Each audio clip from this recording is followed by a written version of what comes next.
Keluar dari kos-kosan, berangkat, otomatis rute yang saya lewati itu melewati tanjakan Gombel yang ada di wilayah kota Semarang, yang kalian sudah paham lah dengan cerita kemistisannya. Nah, di tanjakan Gombel itu udah terasa yang namanya motor itu kok ngeden gitu kan. Kok motor itu seperti ini gitu kan. Nggak digaspol pun, karena matic dia tidak mau lari gitu. Tapi saya berpikir mungkin penbel. Mungkin penbel karena penbelnya sudah kendor, jadi dia tidak mau lari. Biasa saja, saya tidak ada menaruh kecurigaan. Nah, setelah melewati tanjakan Gombel, kebetulan jalan itu kan datar, habis datar itu turun. Nah, pas turun di lampu merah pintu gerbang yang lurus kita ke Banyumanik ke arah Solo Jogja, yang belok kiri itu ke Gapura Patung Kuda ke Universitas Diponegoro ataupun Undip. Di lampu merah tersebut, karena memang masih sekitar jam 5 lewat sedikit, itu kan masih sepi banget. Dilalah motor itu mati.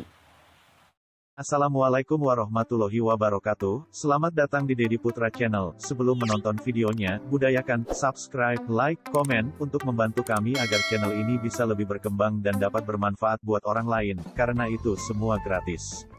Semoga kalian yang menonton channel kami selalu dalam lindungan Tuhan Yang Maha Esa dan dilimpahkan rezekinya, amin. Selamat menonton. Assalamualaikum warahmatullahi wabarakatuh. Selamat malam. Kembali lagi bersama saya Dedi Putra Channel. Dalam video kali ini saya akan menceritakan tentang kronologi kejadian pas dulu saya kecelakaan tunggal di daerah Wonosobo. Jadi saya akan menceritakan secara detail tentang kejadiannya.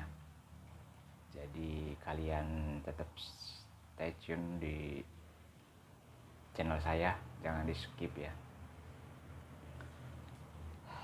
Jadi begini guys ceritanya. Waktu itu saya berangkat dari kampung untuk berjualan sayur di kota Semarang. Nah, kebetulan waktu itu saya bawa orang, karena kebetulan orang tersebut masih saudara dan juga anaknya Bapak Kadus. Nah, anak tersebut berinisial M, Mamat.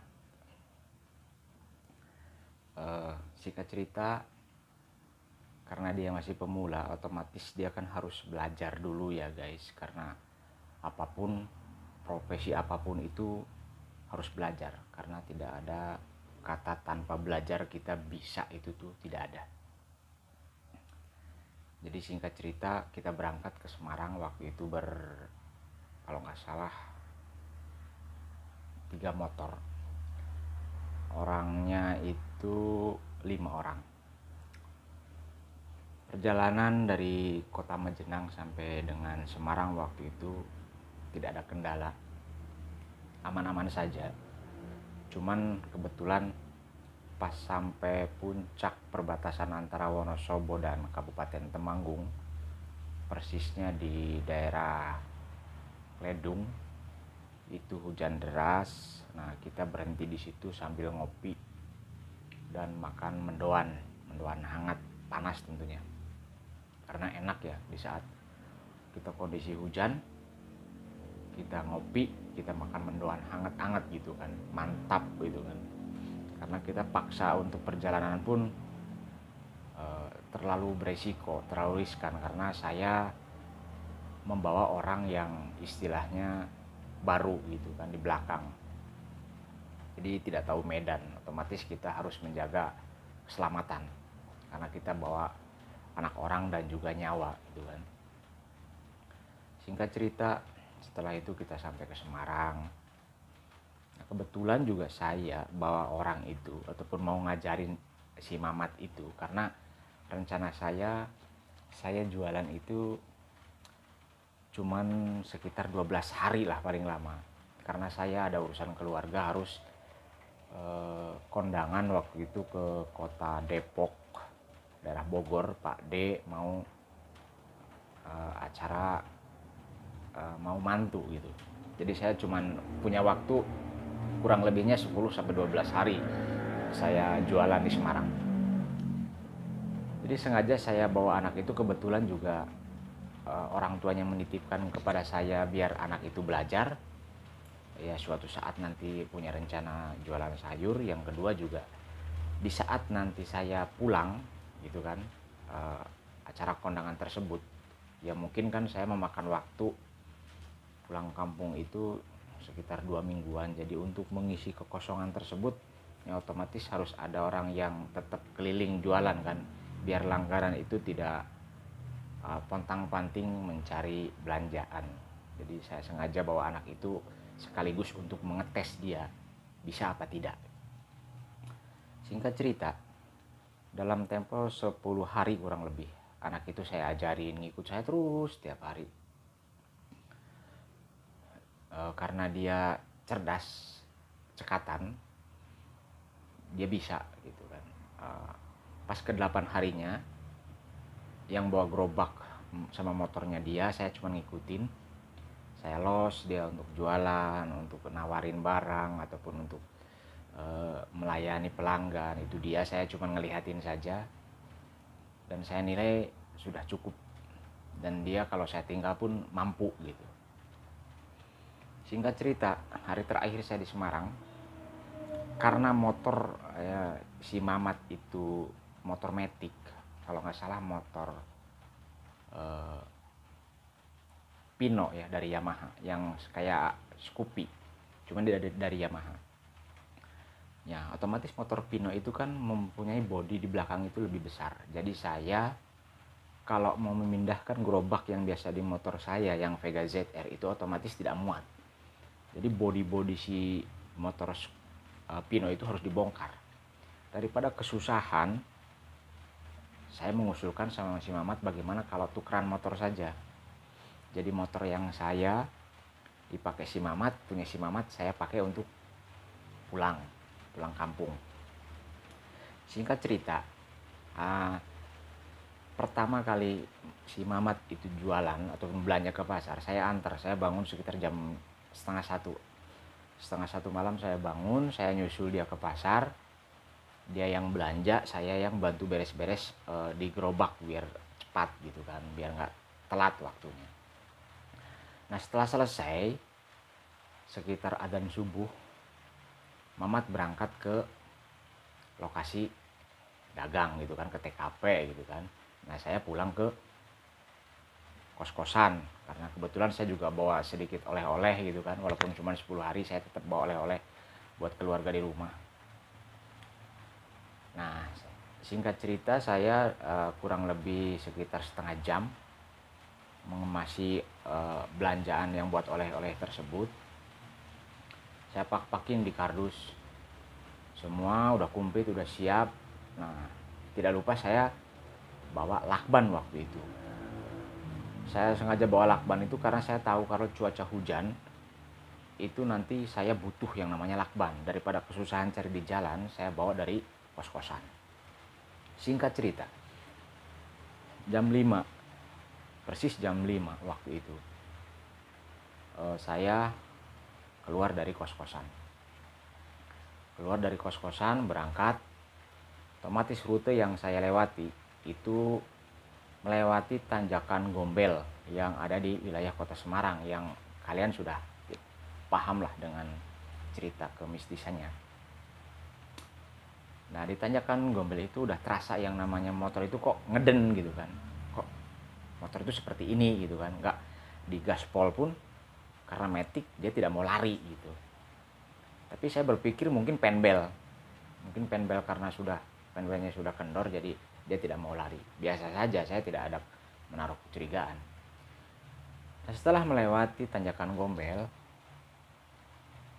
kebetulan jalan itu kan datar, habis datar itu turun. Nah pas turun di lampu merah pintu gerbang yang lurus kita ke Banyumanik ke arah Solo Jogja, yang belok kiri itu ke Gapura Patung Kuda ke Universitas Diponegoro ataupun Undip.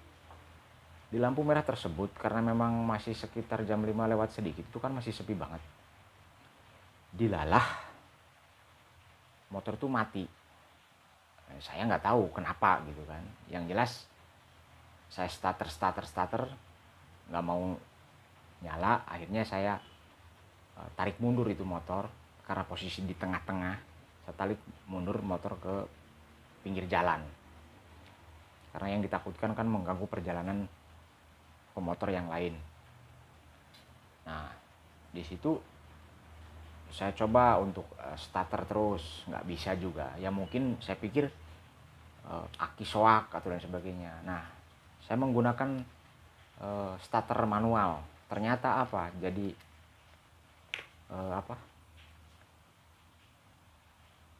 itunya rusak selek gitu kan, jadi nggak bisa, kalau diselah itu dia jadi nggak nyangkut gitu kan. Akhirnya saya telepon mamatnya yang punya motor, "Mat, ini motor mati kayak gini kenapa?" Nah, dia jawab, "Emang pernah kayak gitu," katanya, "tunggu aja sekitar 10 menit apa 15 menit, nanti coba di starter lagi."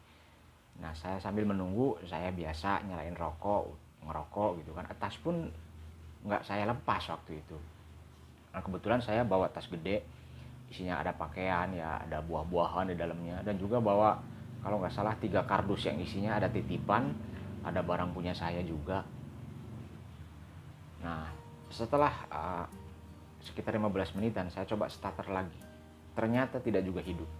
Saya bingung di situ, apa saya harus gimana ini gitu kan. Ya aslinya saya kalau jalan dari lampu merah itu ke keluar tol Banyumanik itu mungkin sekitar kurang lebih sekitar 700 meter. Ya mungkin makan waktu lah ya sekitar 20 menit apa setengah jam lamanya gitu kan kalau mau naik mobil. Cuman yang saya pikirkan, motor saya taruh di mana gitu kan, sedangkan bukan motor saya. Nah, akhirnya saya kebetulan di pinggir jalan di lampu merah tersebut ada bengkel resmi dari Yamaha. Ada satpam di situ. Saya bertanya, "Pak, ini bengkel bukannya jam berapa ya, Pak?" Jam 8 katanya kayak gitu. Nanti juga mekanik itu sekitar jam setengah 8 datang. Ya akhirnya karena udah tidak ada jalan keluar, saya dorong motor itu ke depan bengkel sampai saya menunggu. Nah, setelah mekanik semua dan bengkel itu udah buka, kan saya ke bagian antrian nomor 1 waktu itu. Nah, saya benerin, saya di situ. Nah, udah hidup, pertama hidup, dan terus dicek lagi, saya dipanggil sama mekaniknya. Dia bilang, "Pak, ini mah motor harus servis besar. Bapak mau kemana?" Saya jawab, "Mau ke Cilacap." Kalau Bapak buru-buru, karena kalau servis besar itu otomatis harus makan waktu, tidak apa-apa, yang penting motor ini hidup gitu kan. Nanti setelah nyampe ke Cilacap, tolong motor ini diservis besar, artinya diservis total gitu kan. Nah, setelah itu motor udah hidup, saya pasang semua kardus itu di motor, saya hidupin kembali, saya cek starter, ternyata mati lagi. Akhirnya satu-satunya jalan memfungsikan double starter gitu kan, akhirnya diganti. Kurang lebih itu hampir habis 400 ribuan. Sekitar jam 10 siang motor itu jadi, artinya jadi itu bisa di double starter, bisa hidup, yang penting hidup gitu kan. Singkat cerita, saya berangkat sekitar jam 10 itu. Berangkat, kebetulan perut saya belum makan, belum apalah. Saya cuma ngerokok gitu kan, ngerokok kayak gitu toh. Dan juga dikasih teh botol waktu itu, karena servis di Yamaha itu pasti dikasih free teh botol. Nah, udah melewati Bandungan, Sumawono dan lain sebagainya, saya tidak berhenti waktu itu, saya tidak istirahat. Nah, udah mau nyampe pom bensin Kledung, kalian mungkin tahu Kledung udah masuk ke Kabupaten Temanggung, tapi di tengah-tengah antara Gunung Sumbing dan Gunung Sindoro. Waktu itu kondisi cuaca itu udah mendung banget, bahkan sebelum saya sampai ke pom bensin itu sudah hujan gitu kan. Cuman saya paksa karena tanggung, posisinya sekitar 500 meter lagi ke depan pom pom bensin itu kan ada toko oleh-oleh di situ, juga garasinya juga luas tempat parkirnya. Saya paksa aja walaupun saya sedikit basah gitu kan. Singkat cerita saya berhenti di situ sampai saya bikin kopi gitu kan. Saya bikin pop mie di situ sambil saya beli kresek, tas-tas kresek gede itu untuk membungkus kardus-kardus yang titipan dan punya barang-barang saya itu juga saya masukin ke kresek gede. Makanya saya sengaja bawa lakban dari rumah itu untuk itu gitu. Jadi tas kresek gede saya kasih lakban gitu kan, biar tidak ada air yang masuk ke dalam, karena kardus kalau kena air otomatis melenyet gitu kan, rusak gitu. Lama sekitar hampir 1 jam saya di situ, kok hujan gak reda-reda gitu kan, mau sampai kapan ini. Saya di situ sekitar sampai duhur, sampai adzan terdengar, adzan duhur. Kebetulan terus hujannya mulai reda tapi masih hujan. Sekalian saya ngisi bensin di depan toko oleh-oleh itu. Saya ngisi bensin. Setelah ngisi bensin, saya kembali lagi ke toko untuk ngambil kardus itu sama tas. Saya pasang mantel di situ. Nah, lagi turunan di antara puncak Wonosobo itu mau ke arah Pasar Kretek itu hujan itu reda. Hujan reda tapi mantel plastik itu saya nggak lepas. Karena nanti untuk masangnya lagi susah gitu kan, karena tas gede di belakang. Jadi harus ada orang lain untuk memasukkannya gitu. Nah, saya terus turun, tetap mantel nggak saya lepas. Nah, karena kebiasaan saya tidak mengambil jalur kota. Saya biasanya kan ngambilnya alternatif karena lebih cepat. Dari arah Pasar Kretek tersebut belok kiri, nanti belok kanan masuk area perkampungan, persawahan, dan perkebunan. Saya lewat situ. Karena waktu berangkat juga saya dulu lewat situ gitu, 3 motor itu. Dan kondisi jalan waktu saya berangkat ke Semarang itu belum begitu parah.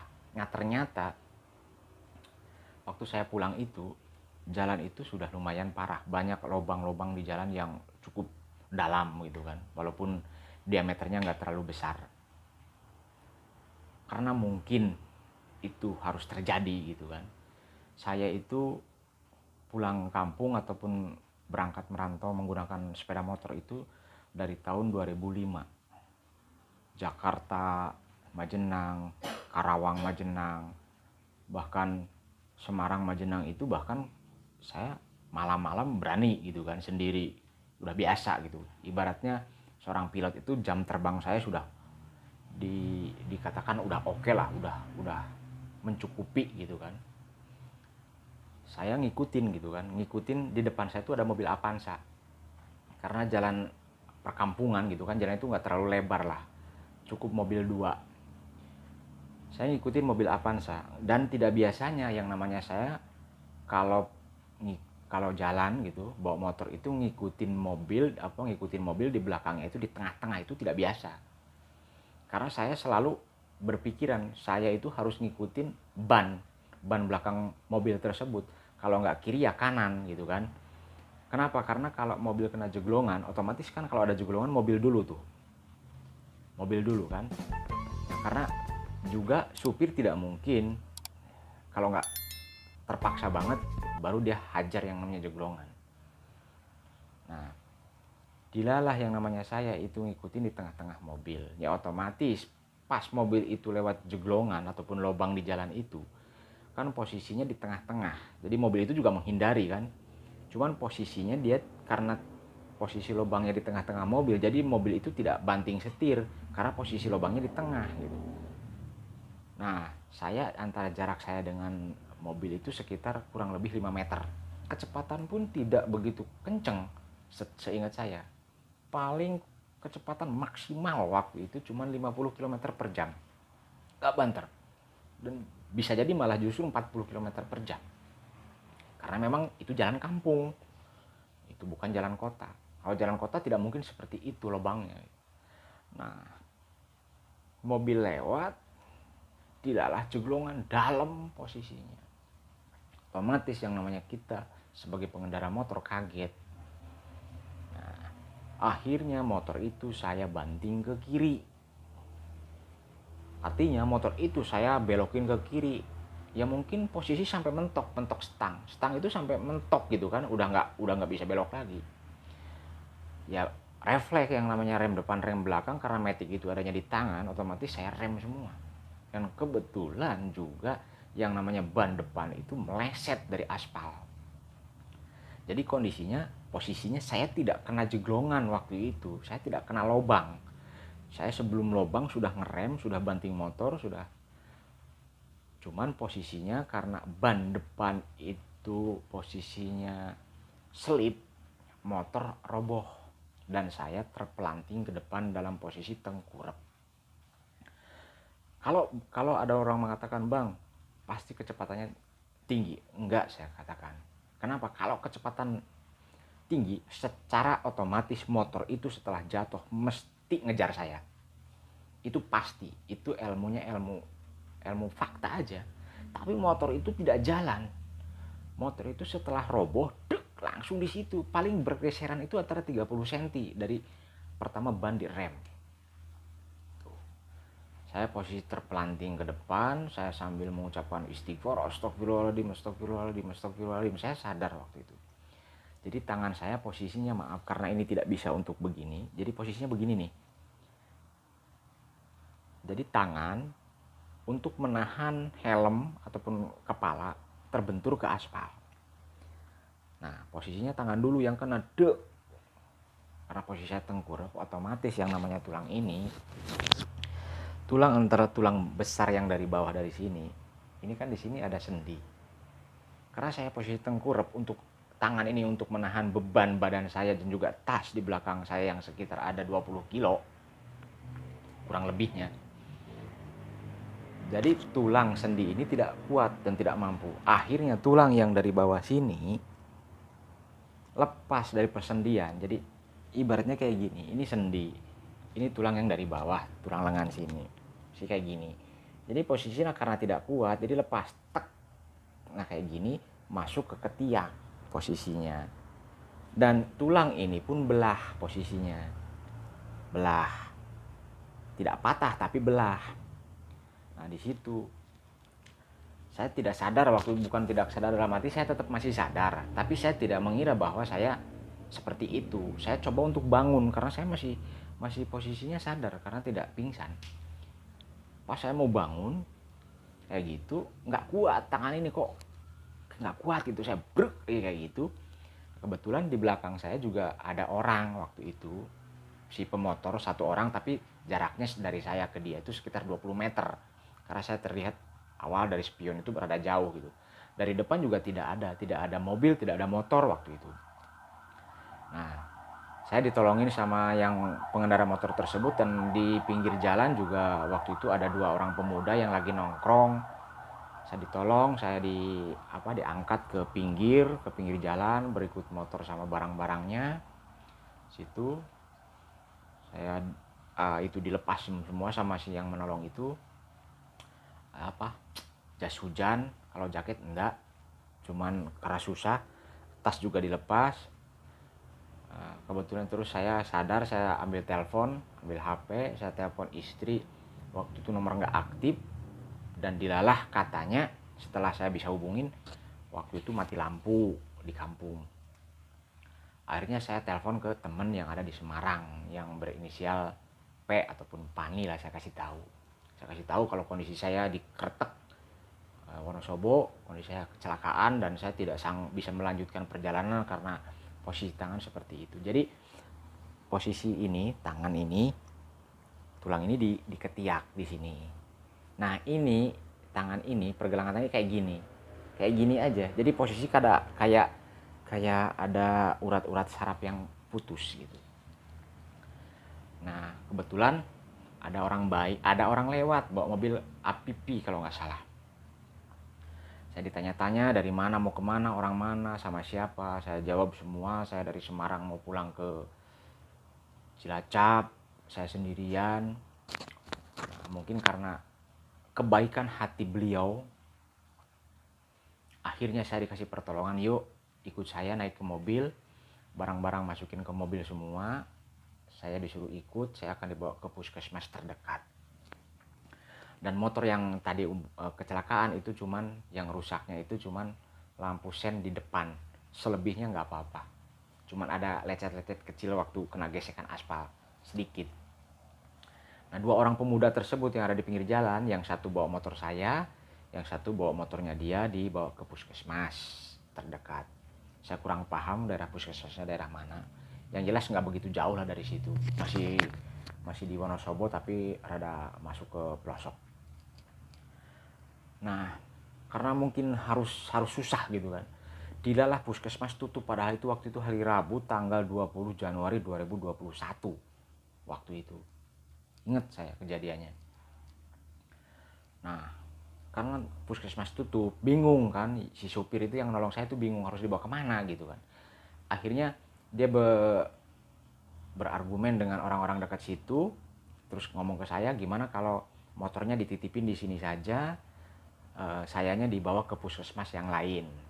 Akhirnya saya setujuin gitu kan, saya setujuin motornya dititipin di situ, begitu identitas di situ. Saya dibawa lagi dari situ keluar jauh. Nah, di perjalanan yang saya anehkan itu begini, baterai HP saya itu tinggal 9%. Dari kejadian ke puskesmas yang tadi tutup itu kurang lebih sekitar 20 menit. Nah, karena teman saya sudah dikasih tahu kalau saya kecelakaan, itu kan jelas dia berusaha untuk menghubungi keluarga saya yang ada di kampung. Siapa pak orangnya lah yang bisa dihubungi di kampung, keluarga, tetangga dan sebagainya. Yang ada dalam perjalanan itu yang namanya HP, data hidup. Yang namanya telepon panggilan lewat panggilan nomor biasa, lewat WA, itu HP selama perjalanan bunyi terus. Yang saya anehkan apa? Saya sampai ke tempat Sangkal Putung yang jaraknya kurang lebih setengah jam, hampir 40 menit dari puskesmas tadi. Karena saya terus terang dibawa ke Sangkal Putung sama orang tersebut, karena posisi di Tulang kan, melihatnya tuh di Tulang. Itu yang saya anehkan, sampai sekitar jam 4 sore, jam 5 sore, HP yang tadinya cuma 9% tidak berubah. Dari kejadian sampai jam 5 sore, yang namanya baterai HP itu 9% full utuh, tidak turun 1% pun. Padahal data hidup. Biasanya HP itu kalau sudah 20% baterai, data hidup, itu cepet banget, turun drastis. Karena apa? Karena saya hafal, karena itu HP saya gitu. Ya itulah mujizat dari Allah Subhanahu wa taala. Wah, saya udah di jalan pun menuju Sangkal Putung, saya posisinya udah teriak-teriak karena sakit banget waktu itu ini. Nah, sebelum Sangkal Putung saya sempet mengangkat telepon dari istri, kayak gini-gini, saya nangis, istri pun kedengaran nangis dan lain sebagainya. Singkat cerita, saya dibawa ke Sangkal Putung yang daerah Wonosobo. Kalau dari arah Banjarnegara itu masuk kota Wonosobo ada lampu peringatan yang kedip-kedip kuning, itu belok kiri masuk ke dalam, terus ada di perbukitan. Saya kurang paham, sudah lupa itu, karena sudah datanya, foto-fotonya pun udah saya hapus semua. Nah, singkat cerita di situ saya diurusin sama yang punya Sangkal Putungnya itu, Pak Haji, udah tua juga orangnya. Saya dikasih minum air putih, terus tangan ini diginilah, gampang ceritanya digini sampai 2 kali. Lumayan dari situ saya bisa diem gitu kan, nggak merintih gitu kan. Terus saya dikasih makan, dikasih teh hangat, sama kebetulan di situ orangnya banyak, artinya pasiennya banyak dari luar kota, dari Pekalongan, dari Jogja, dari mana-mana. Nah, itu ceritanya yang nolong saya tuh, yang ngasih makan itu dan teh manis itu kebetulan yang nunggu pasien. Nah, cuman saya di situ dilalah karena lagi panik. Saya lupa artinya menulis ataupun meminta foto kartu identitas si penolong saya. Jadi kalau seandainya ada yang nolong saya itu ngelihat video saya ini, Bapak, siapapun Bapak, saya sangat berterima kasih sekali sama Bapak karena Bapak sudah dengan rela menolong saya, membawa saya sampai ke tempat sangkal putung tadi. Suatu saat kalau saya tahu alamat Bapak, seandainya Bapak melihat video ini dan memberikan alamat Bapak, saya insya Allah akan datang beserta keluarga ke rumah Bapak untuk mengucapkan terima kasih yang sebanyak-banyaknya. Ya, karena kebaikan Bapak tersebut, saya tidak tahu itu namanya siapa. Yang jelas kayaknya seorang pegawai sih, karena ada name tag di sakunya dan pakai baju batik waktu itu. Gampang ceritanya, singkat ceritanya gini. Saya ketemu sama temen yang waktu itu saya telepon dari Semarang itu. Mereka berdua, antara si Pani yang saya telepon dan si Mamat yang mau gantiin saya dagang, itu habis maghrib ketemu mereka datang ke sana. Alhamdulillah ketemu karena saya kasih lokasi lewat map. Nah setelah itu sekitar jam 9-an, istri sama mertua saya datang ke tempat itu, sangkal putung itu. Mereka, istri sama mertua saya itu nyarter travel. Alhamdulillah ketemu, istri saya nangis, mertua saya pun memeluk saya. Nah sekitar jam 10-11 gantian, orang tua saya, adik saya semua datang dan juga pakai mobil bapaknya si Mamat ya, Pak Kadus itu, dari sana, dari Majenang. Nah terus juga teman-teman dari Semarang yang tahu kejadiannya datang bareng sama rombongan yang keluarga saya yang datang jam 11 malam tersebut. Jadi total ada 3 mobil waktu itu di situ.